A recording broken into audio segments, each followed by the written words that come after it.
from hearing myself say the words aloud. My concern about whether or not my friend would believe me ended up on the back burner, while my heart fired at the sound of my own voice telling the truth. I wasn't just lighter. I felt free.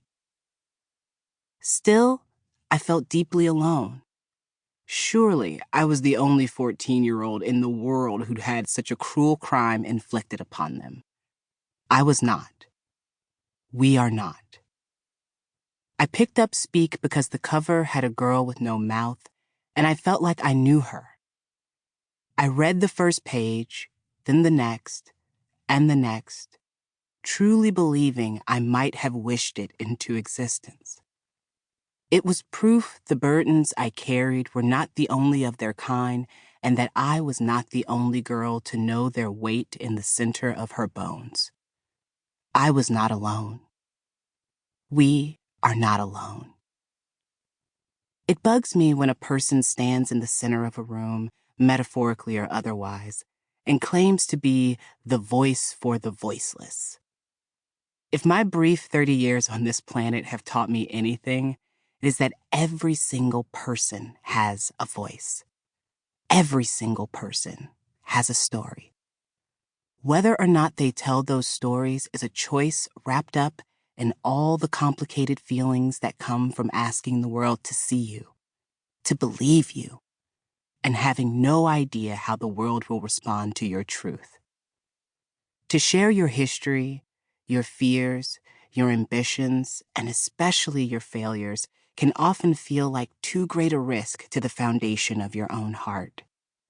How many times can you be rejected, disbelieved, shamed? How many times can your heart be broken before it wraps itself in iron and steel? The choice to remain silent when you would rather speak has nothing to do with your ability to say what you mean. The words just may not feel safe enough to come out. This book taught me to speak my life as I lived it, and that there was nothing voiceless about me. It taught me to share my history, fear, ambitions, and failures with those who have earned the right to know my heart. I am free to tell my story. I am free to tell the truth. I have never looked back. Love, Ashley C. Ford. First marking period. Welcome to Merryweather High. It is my first morning of high school. I have 7 new notebooks, a skirt I hate, and a stomachache. The school bus wheezes to my corner. The door opens and I step up. I am the first pickup of the day. The driver pulls away from the curb while I stand in the aisle. Where to sit? I've never been a backseat waste case. If I sit in the middle, a stranger could sit next to me. If I sit in the front, it will make me look like a little kid.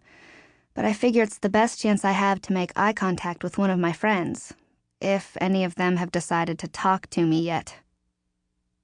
The bus picks up students in groups of 4 or 5. As they walk down the aisle, people who were my middle school lab partners or gym buddies glare at me. I close my eyes. This is what I've been dreading.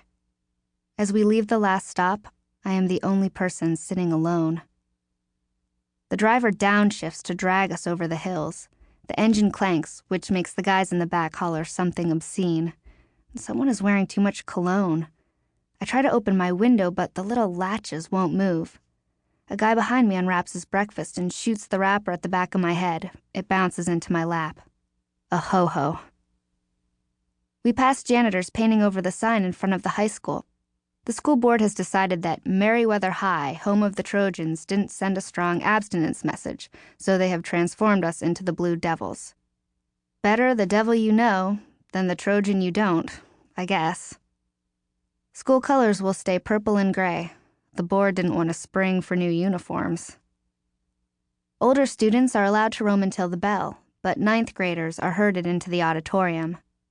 We fall into clans: jocks, country clubbers, idiot savants, cheerleaders, human waste, Eurotrash, future fascists of America, big hair chicks, the The Marthas,